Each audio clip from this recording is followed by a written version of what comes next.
Hello. Thank you all so much for joining us today. We will get started shortly with the 2022 Individual Artist Award presentation and workshop. We are so grateful to be here today, hosted by the Alaska Native Heritage Center. My name is Enzina Murari. I am a program officer with the Rasmussen Foundation. I am joined here today by my colleagues Karen Lowell and Zuli Mason. I also wanted to introduce our wonderful partners at the Alaska Native Heritage Center, Cheyenne Beatty, the Director of Development, and Chika Spark, who will properly introduce themselves, root us in our time together today, and talk a little bit about the Heritage Center before we get started. So Cheyenne, I'd like to turn it over to you. Masicho, Jinhozo Shojre Cheyenne Beatty Iguchin. Thank you for coming here today. My name is Cheyenne Beatty. I'm Hanruchin Athabaskan from Eagle, Alaska, and Trondek Wichin from Musadi County Territory. I'd like to start off with acknowledging that we all reside on Dena'ina Ethnena, and would like to thank the Dena'ina people for thousands of years that they have cared for this place. And we'd like to respect their past, present, and future stewardship of the animals, waters, and Ethnena. I'd like to now introduce Chika Spark from the Alaska Native Heritage Center.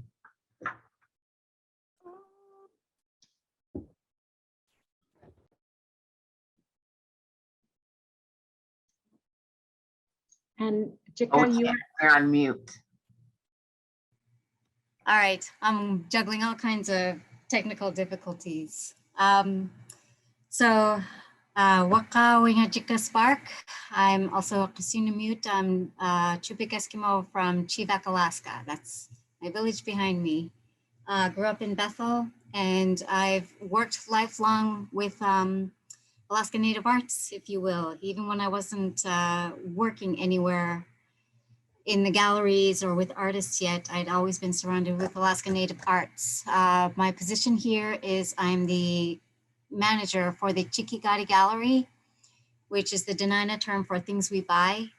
And it is just a really good marrying of my love for Alaska Native Arts and our mission to support our community of artists. And we're very glad to be able to work with Rasmussen Foundation in trying to make sure that more of our artists get involved in the Individual Artists Awards programs. And yeah, so yeah, the graphics there is always a part of our mission is sharing our cultural values. And that's the perfect description of Alaska Native Arts. It's a way we share who we are and what we always have been. Okay, Koyana for the platform. Thank you so much, Chika. We're so grateful to be able to share this virtual space with you all and for the work of our partners, Chika and Cheyenne at the Heritage Center. I just wanted to root us in our work together today and what we'll be going through this afternoon. I also wanted to do just a little bit of housekeeping to root us into Zoom. And just to note that we are doing our own tech today and have had a slew of some technical challenges. So just be patient with us as we move through this. Hopefully we worked all of that out, but if something comes up, just stick with us and we'll get through it. Just a couple notes that we ask that you keep your microphones muted until we get to the Q&A section at the very end.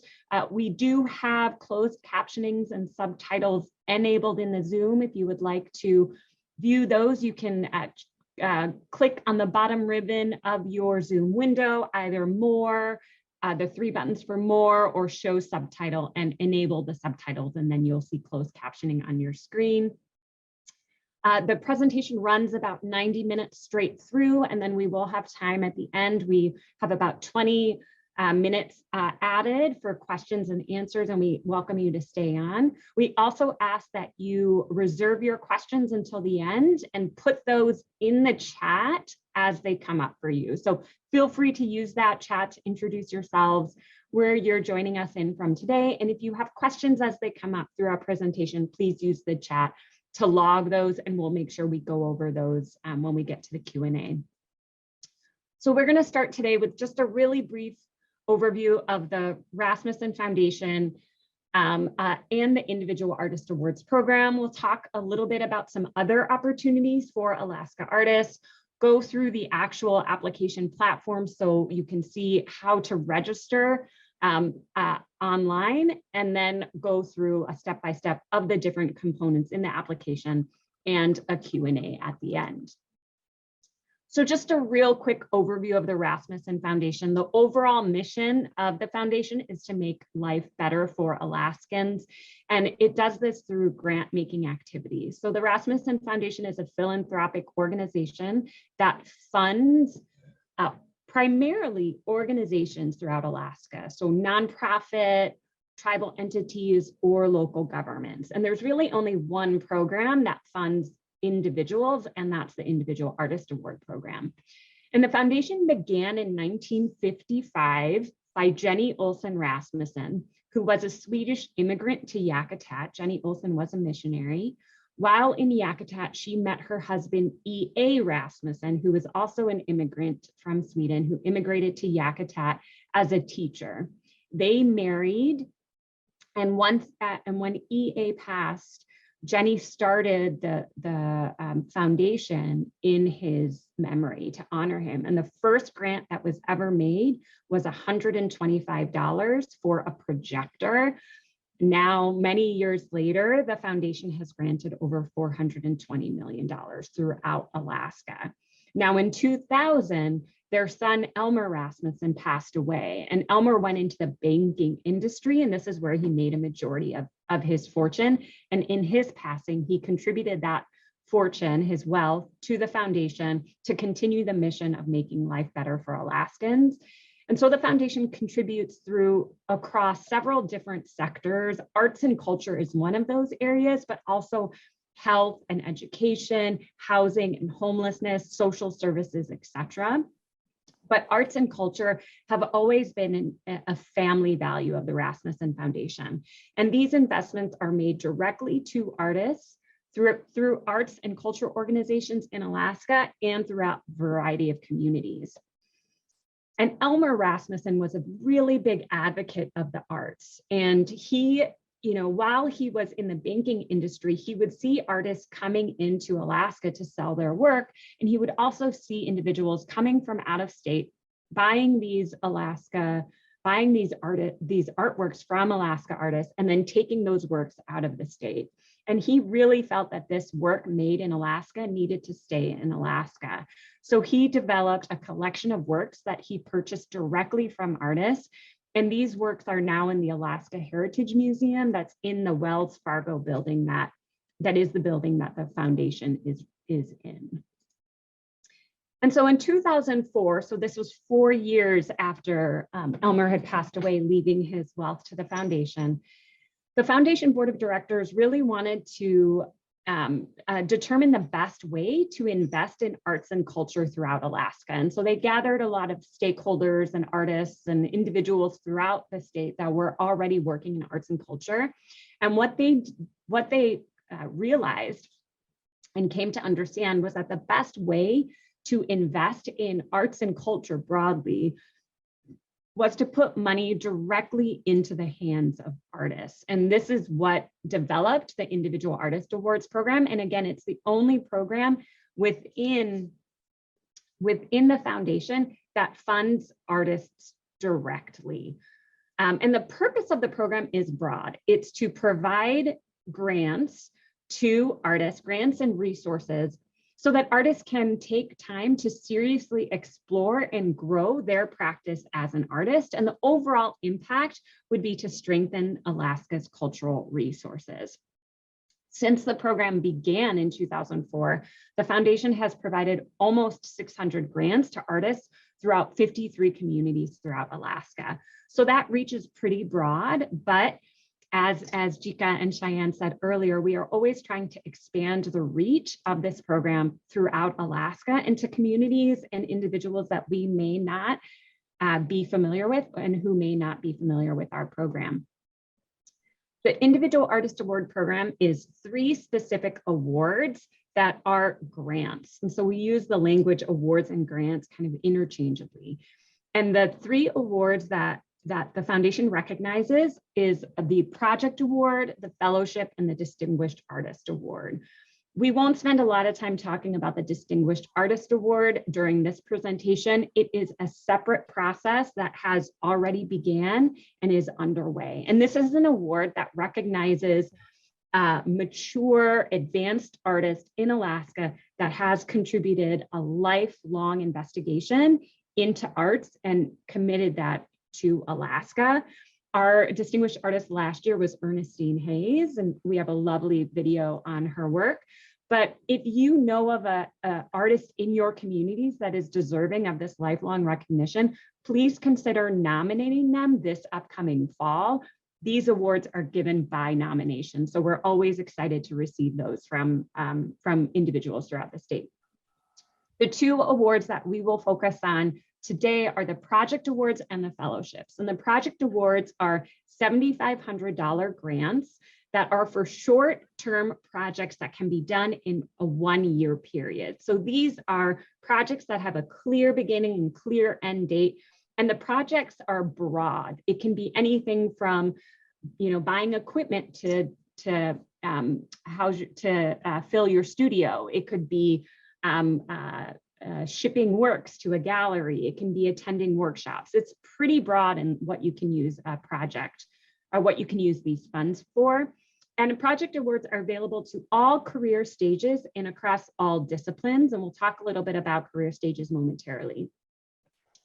Fellowships are $18,000 awards, and there are 10 of those given each year. Those are again for activities that can take place within a year period, but the fellowship scope is pretty broad. The fellowship is really anything an artist can do within that year that will help them grow and advance their practice. So it's a little bit broader in terms of what they can do with a fellowship.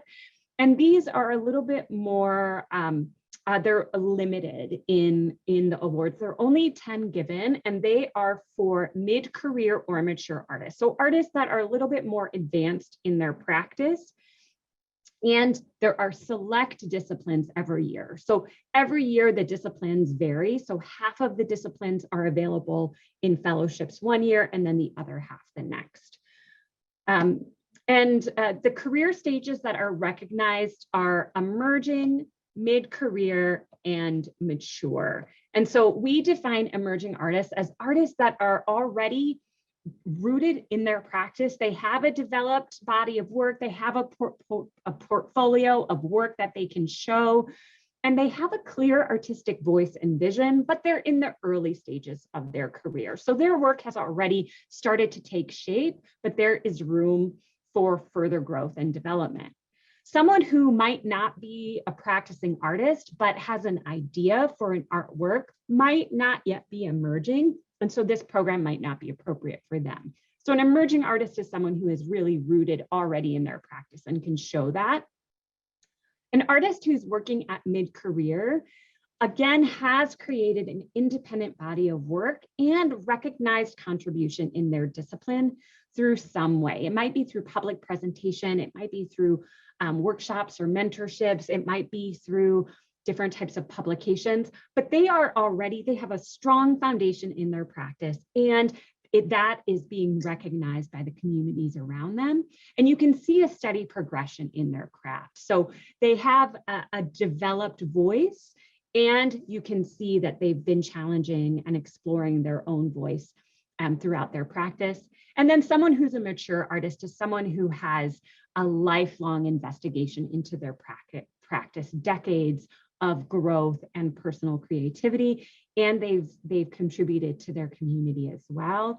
And you can see this throughout their career by recognition and the consistency of their work.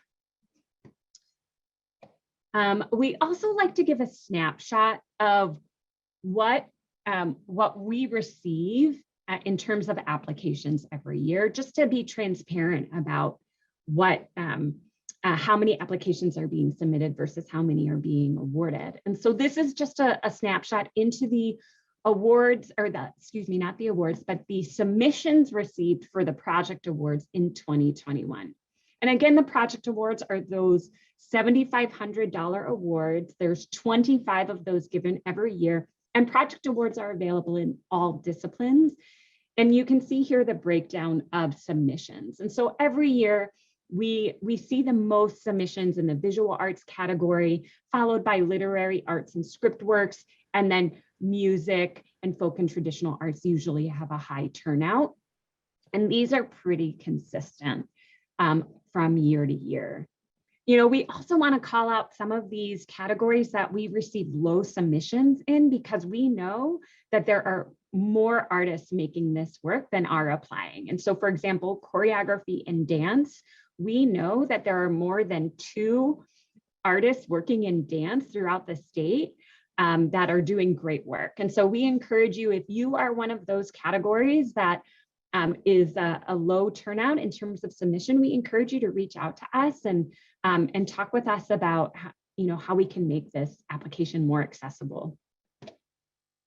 And then this is just a snapshot into the fellowship turnout for 2021. And you can see only half of the disciplines were eligible in 2021. The other half are going to be eligible this year, and we'll talk about those momentarily. And again, the fellowships are for artists who are more advanced in their practice, so working at mid-career or mature. These are those $18,000 grants. There are only 10 of those, so those are even a little bit more competitive every year. And you can see the turnout is pretty consistent. You know, we see the highest in literary arts and folk and traditional arts, and then the other categories are a little bit lower. I will say that on any given year, we receive anywhere from 300 to sometimes up to 500 applications for a total of 35 awards. So it is very competitive. And, we encourage folks that if you apply and don't get it one year, just to try again, because there's a new panel every year. And again, it's a very competitive process. So the 11 disciplines that are, or the 11 kind of genres of art that the foundation recognizes are this list. That's choreography and dance, crafts, folk and traditional arts, literary arts and script works, performance arts, media arts, multidiscipline, music or music composition, new genre, presentation, interpretation, and visual arts. We won't go through all of the definitions of that. We don't have time for that today. So we encourage you to visit our guidelines that do thoroughly describe each of these categories. But I want to call attention to a few that we get lots of questions about. And you'll also recognize the 6 disciplines that are eligible for a fellowship this year. Now, all of these 11 are eligible for project awards, but only those 6 that are highlighted are eligible for fellowships. So I just want to talk a little bit about performance art and presentation, interpretation, and multidiscipline, because we get lots of questions about these. And we just want to make some notes for clarity for folks as they're thinking about where they fit in terms of their discipline. So performance arts is really for work that is original work that's intended to be performed or executed by an artist in front of an audience. And this could be a live audience or a virtual audience. And it's for work that is original. So this is work written and directed or produced by the artist themselves. And performance arts is pretty broad, but it's for anything that's live and intended to be performed in a fine art context. So it could be performance work that's kind of more theatrical in nature or spoken word, or it could be something like clowning or puppetry, but something that's intended to be performed live for an audience. Now, if you're a dance artist or a music artist, although that is still performing, those disciplines should be applied for within those specific disciplines. Now, presentation interpretation is still for work that's presented to an audience, but this is for work that is an interpretation of something that's existing already. So it's not written by the artist or original work. It's something like Shakespeare that is being performed by a theater artist. So it's for work that is existing, but is being presented or interpreted in a new context. And then multidiscipline is a category for artists whose work fits into 2 or more of these disciplines. So for example, if it's a writer who's illustrating their own novel, they may want to apply as a multidiscipline artist working in the visual arts and literary arts. So it's really for anyone who's mixing these disciplines together and whose work doesn't fit solely within one discipline. And then a few years ago, we opened up the application to involve groups or collaboratives. And so we recognized through feedback from artists that we were missing this really essential part of art making, and that there are several groups and collaboratives that were left out of being able to apply for an award. And we understand that art making is naturally a collaborative process. And so a few years ago, we opened up the project award and fellowships to artist groups or collaboratives. And that's 2 or more people working together on a project or for one application. And these can be ongoing groups like a dance group that's been working together for years, or it could be time limited. So multidiscipline artists coming together to work on a time-based project. And so really this application is open to artists working in lots of different ways. But if an artist is part of a group and they have an individual practice, they can only apply for once. So they can only apply as an individual artist or as a group. And we can talk more about that if anyone has any questions. Just a few notes about eligibility and criteria. So this is an Alaska-based program. It is to invest back into arts and culture in Alaska. So it's only eligible to Alaska residents who have been living in the state for at least 2 years. We tell folks if you're eligible for a PFD, you are eligible for an individual artist award, and you have to commit to remaining a resident for the duration of the grant. So again, that grant period is 1 year, and that's both a project award and fellowship. It is for adults, so those are folks 18 years or older. If you're part of a group, that every member has to be 18 years or older because it is intended for adults. And also any member of that group has to be an Alaska resident. And it's for artists that are currently producing work. So again, if you're someone who's not really started, but you have an idea, this might not be the appropriate program for you. But if you have been working in your practice and you're continuing to produce work, then you would be eligible. Some things that might make someone ineligible is if they are currently a student in an art degree program. So if they're in a painting program, working on a degree in visual arts, they would have to wait until they graduate and have a body of work that's been done independent so that that reflects their own practice and their own voice and not work that was done under an instructor. Now, if someone is enrolled in a degree seeking program outside of the arts, like mathematics or nursing, and they're also an artist, that is totally acceptable. It's just really rooted in the art practice that would be ineligible.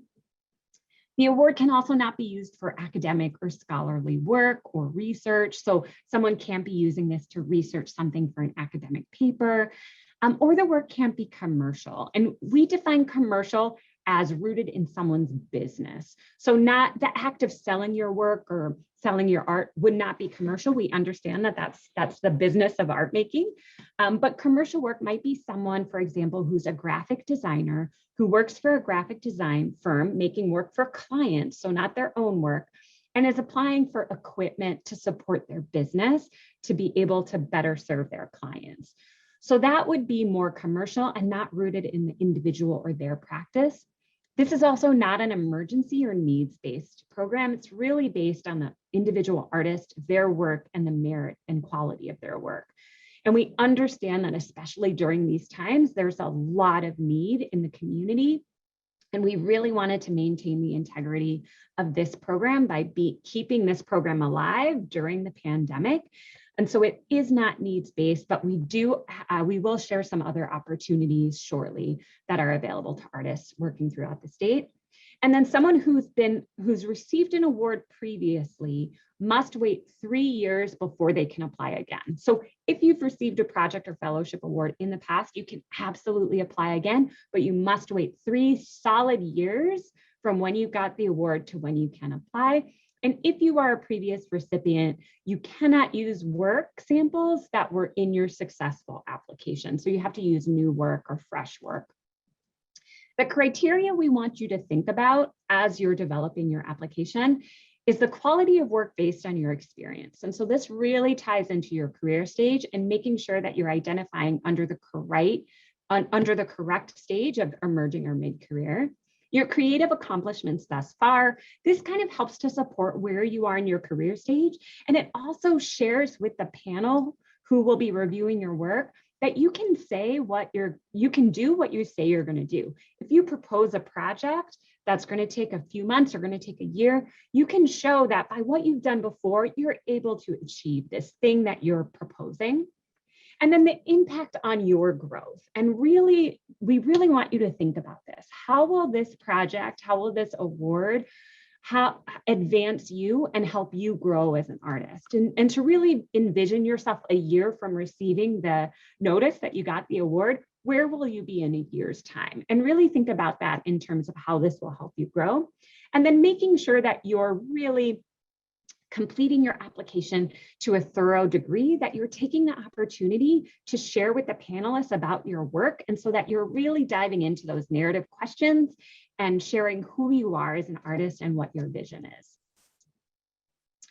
We get a lot of questions about who the panel is and who's reviewing these applications. And so we just want to communicate that the Rasmussen Foundation staff do not make the determinations of awards. This is reviewed and selected by a diverse panel of experts from across the country who are new each year. So every year we invite different panelists from across the United States and sometimes outside to view and serve on these panels. And these are folks who are practicing artists, they are arts administrators, they work at different foundations or museums throughout the country. And so they are really rooted and invested in the arts and in contributing to arts and culture throughout the country. And we do often select panelists that have an understanding of Alaska so that they have more of an awareness of what's going on. And the panel reviews every application, and they're looking for the same thing that is the criteria that you are developing in your application. They're looking for that artistic quality given experience. So where is your work based on where you are in your career stage? Your creative accomplishments, what have you done yet? And where is this going to take you in the future?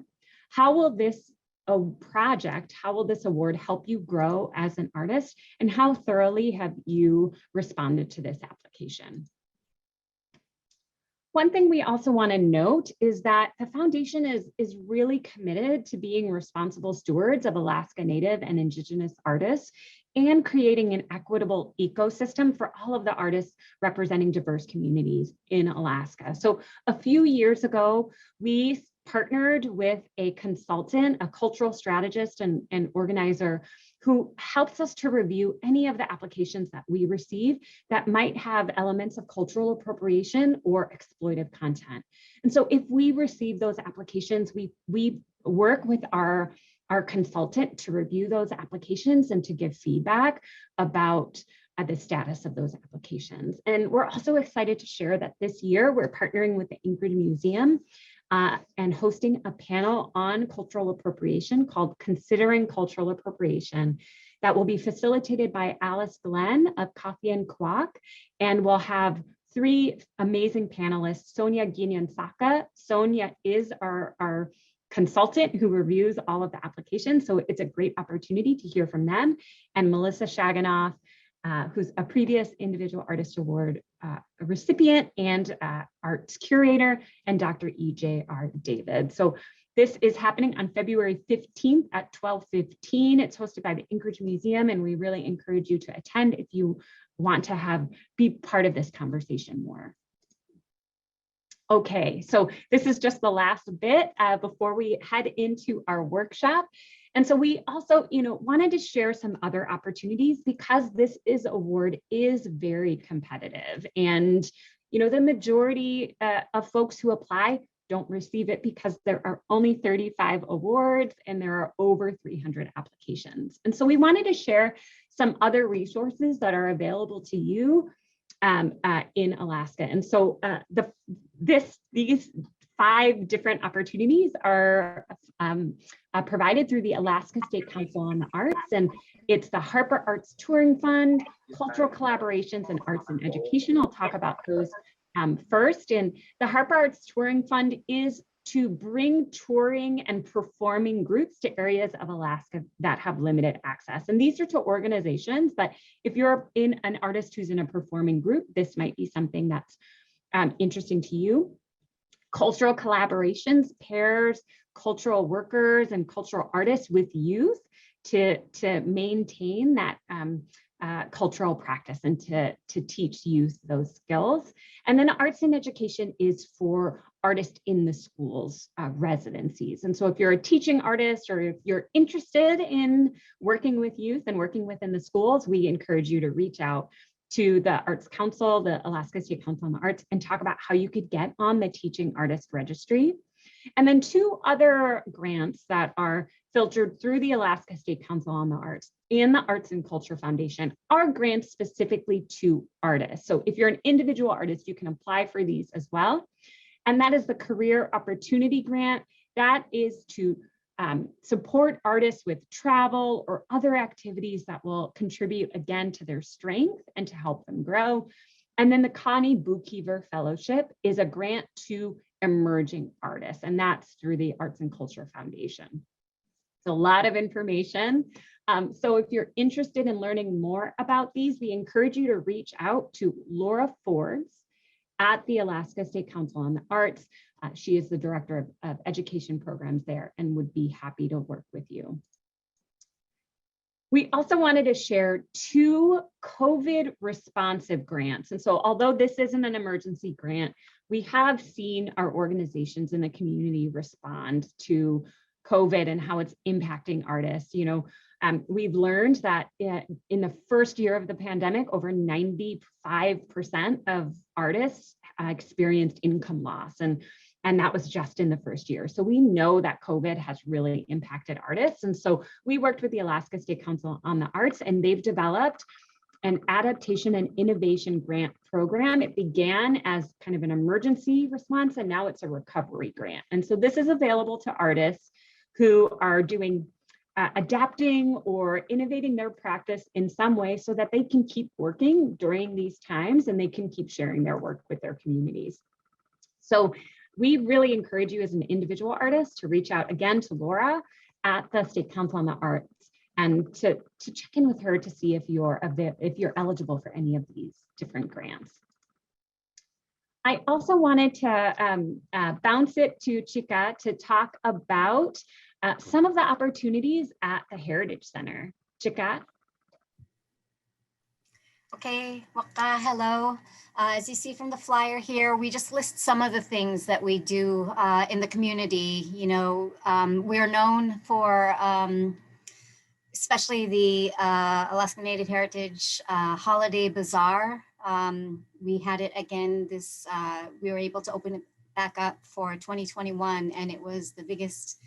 It was very big. I think both sides of community and the community of artists were really looking and hungry for an event like this again. But just letting you know, always check back with Alaska Native Heritage Center, check our social media posts and blasts, because in between the time of us putting this together, we actually have another event coming up this Friday. We are having Alaska Native artists in basically it's a mini bazaar. We're going to have a Valentine holiday promo. So Alaska Native artists are able to have tables here at the center, which just goes to illustrate, what we are saying here. It's a part of our mission as well as my mission at the gallery, at the Chikigati Gallery, to really focus on Alaska Native arts and lift up our artists and really present ourselves authentically to the world. Yeah, we've gone through a lot of things. Everybody's gone through things through COVID, but one of our points of pride is we took the gallery back on site. We took the gift shop back, into our own hands. And so we are really forging our relationships again with Alaska Native artists. And also know, you can pass my name along. Anybody can reach me for inquiries or if they have anything for sale. And know also that we have consignment terms. So there's a lot of different ways that we can work with artists directly. And then for the public and, artists just in general, always look for any sort of information that we're putting out there, because there is always something going on, or always ways that we are thinking to support our community of Alaska Native artists. Cheyenne, did you have anything to add? The Ducha Dali'i event, which is an event that is basically immersing Alaska Native fashion designers, language, art, traditions, and cultures. We are going to be having at a later time. And so if there's any designers, Alaska Native artist designers out there, just kind of look out for us talking a little bit more about marketing that in the future. That's all. Wonderful. Thank you both so much for sharing those opportunities. Okay, so this is the last bit before we move into the workshop. Just some frequently asked questions that we get a lot. Can I apply for more than one award? No, artists are only eligible to apply for submit one application. So it's either a project award or a fellowship, or as an individual or as a group. So as an artist, you can only submit one application per year. And then again, if you've received an award in the past, you can absolutely apply again, but you have to wait 3 solid years of not having received the award, and then you can apply. And the individual artist award is taxable. So it is taxable income. We are not equipped to give tax advice, but we encourage you to reach out to whoever does your taxes if you get an award, and get their advice on how you can manage that as you prepare for tax season. And then yes, all members of a group, all applicants who are applying have to be 18 years or older, and they have to be Alaska residents. Again, having lived in Alaska for 2 years and will stay in Alaska that year of the grant period. Okay, so the next bit of this program is going to be a workshop where we'll start breaking down the application and actually start working through some of the questions online. So just to set us up, the first bit of this is to just walk through the application and to get you familiar with the online platform and how to register. And then we'll start breaking apart the application itself and look at the narrative components. So these are the writing elements that you can talk about what you're going to do and talk about why you're going to do it. The different attachments required, like the artist statement and the resume, and then we'll go over work samples.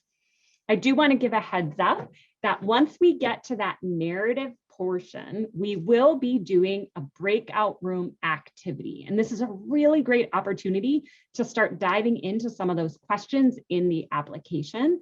So Karen, with our team here at the foundation, has been working behind the scenes to put everybody in a breakout room. So once we open up those breakout rooms, you will get sent there. We also understand that not everyone might feel comfortable going into that breakout room. And so if you're not comfortable, you can ignore that invitation and just stay right here in the main gallery and we'll work together.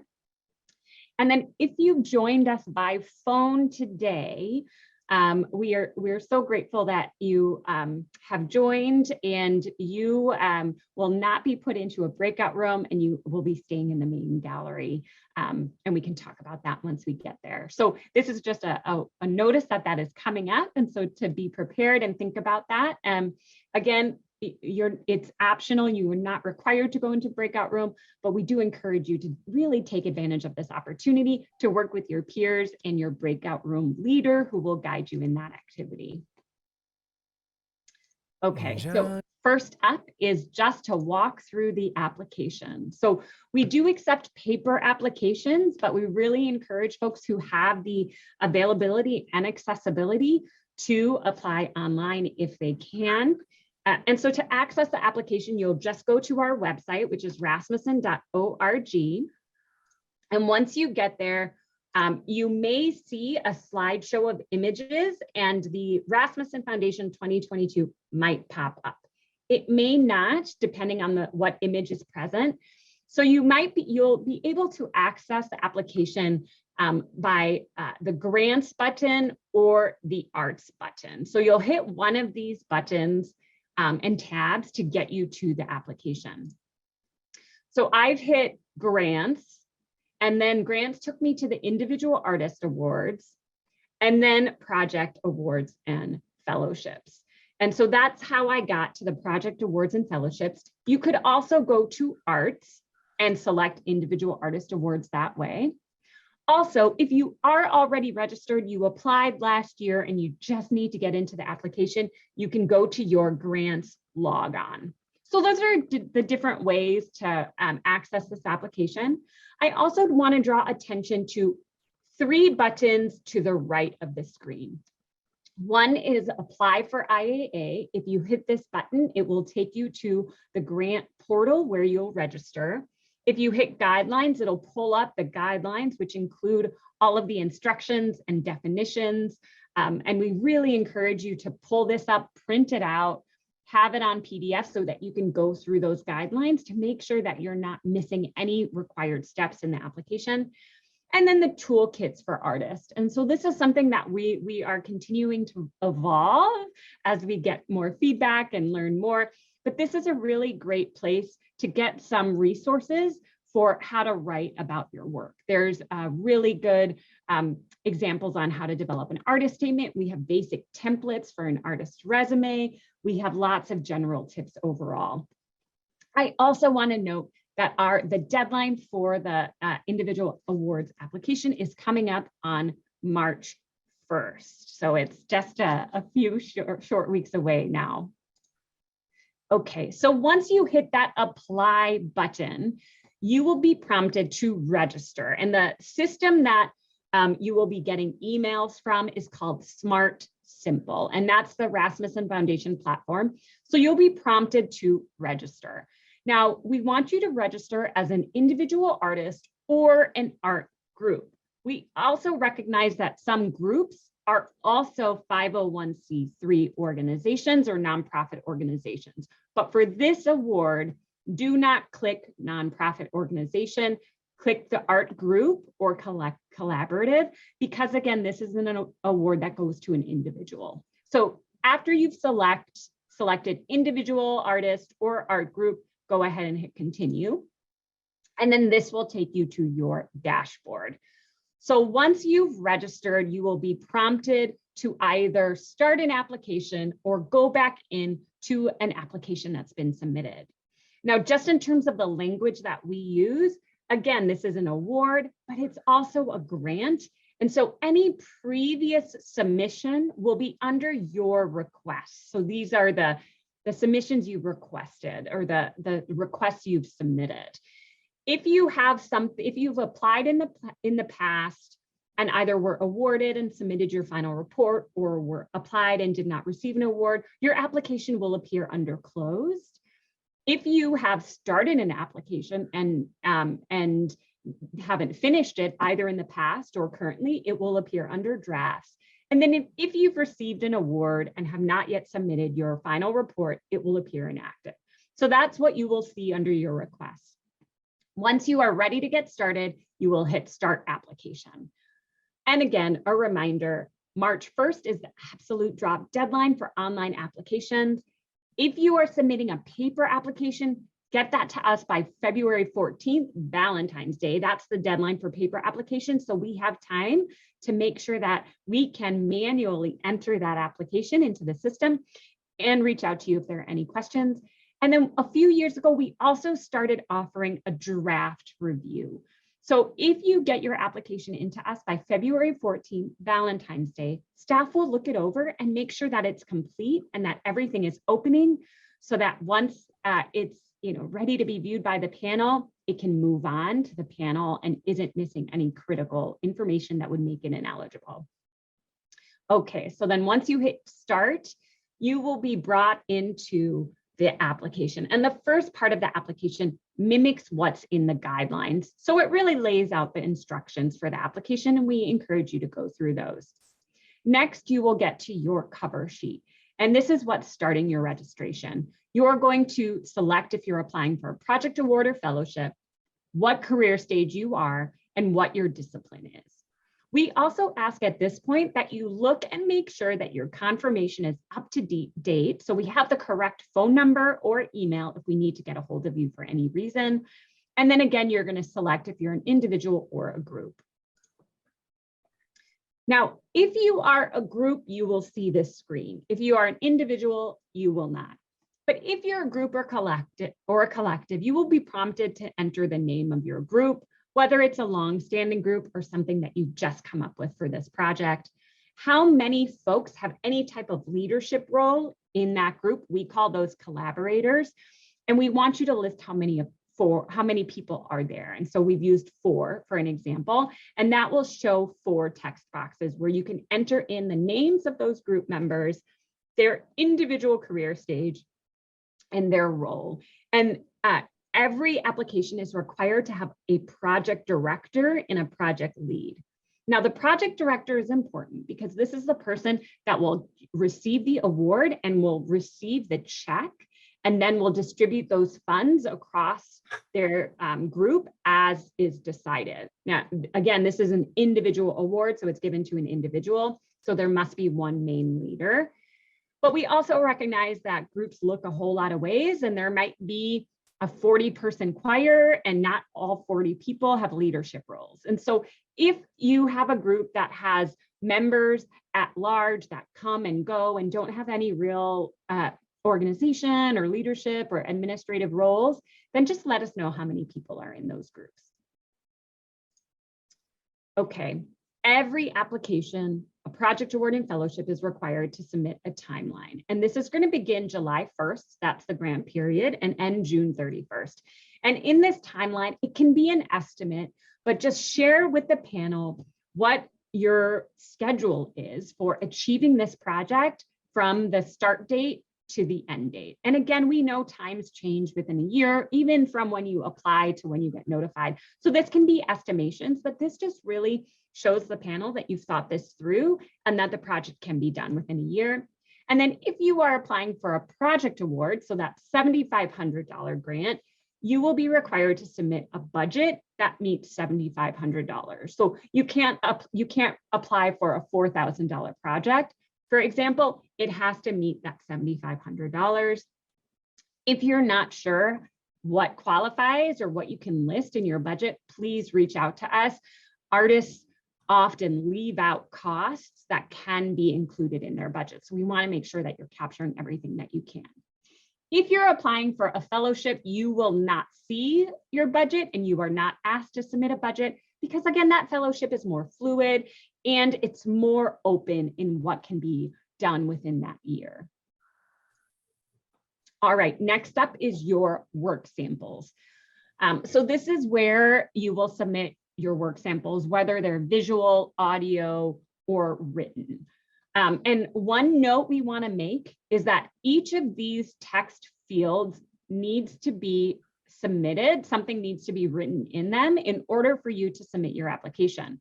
You can advance to the next page, but once you go to hit submit, if these fields are blank, you will not be able to submit your application. So if you're on deadline and you're submitting your work at 11:59 p.m. on March 1st and you haven't entered all these fields, you'll be pulled back in the application. You might miss the deadline. So make sure every field is entered. And also, this is another opportunity for you to talk about your work to the panel and to share your work with the panel. So take advantage of every opportunity that you have with this application. And then finally, once you've finished all of the different steps, you will be prompted to submit your application. We always, always, always recommend viewing your PDF so that you can make sure everything is showing up the way that you intended it. All your work samples are there, all your attachments are there. We also want to note that it's a great idea to do all of this writing in a separate Word document or a notes document or whatever system you're using, and then to cut and paste into the portal.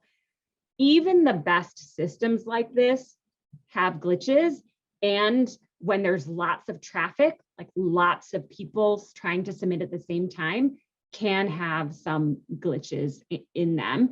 And, you know, as Alaskans, we know that there are things outside of our control, like earthquakes, that can really interfere with technology. And it's such an awful feeling to spend hours working on something that then keeps you out and shuts you out. So always save your work, save it in an external document, cut and paste into the system. And viewing PDF or saving your draft does not mean it is submitted. You must submit your application. You will get an email that says your application was submitted. So make sure you agree and then hit submit. And again, that deadline is March 1st, 11:59 p.m. If it's submitted even at midnight, it will not be eligible. So really think about getting your application in early. And you know, that early review deadline is just a week away, but that gives us an opportunity to make sure that everything's complete and opening up. All right. So our next step is we're going to move into the narrative plan. In just a few moments, we're going to go right into that activity, that workshopping activity. But first, we just want to set up for you and just what the questions are in the application, so you know what to expect if you haven't started your application yet or haven't applied before. So the first question is to provide a clear and concise overview of the proposal. This is a brief statement. It's about 100 words. And this is the first thing the panel sees when they open up your application. So this is the opportunity to grab their attention right away and to really start introducing your project in a way that compels them to come back and want to learn more. The next 3 questions are 250 words. So you have to really be concise in your communication. And the first of these 3 is to describe what you will do if you receive the grant award. So what is your project or fellowship focus? So this is where you can expand on that brief overview and really dive into what you are planning to do during that year. And then the second question is, how will this proposal advance or enrich your artistic career or development? This is the impact on your growth piece. So this ties into that criteria. This is how will this project, how will doing this work move you forward and propel you forward? So this is where you think about where you'll be in a year after you've completed it, and how will you have grown as an artist? Does it refine your skills? Does it introduce you to communities? Does it give you experience you didn't have?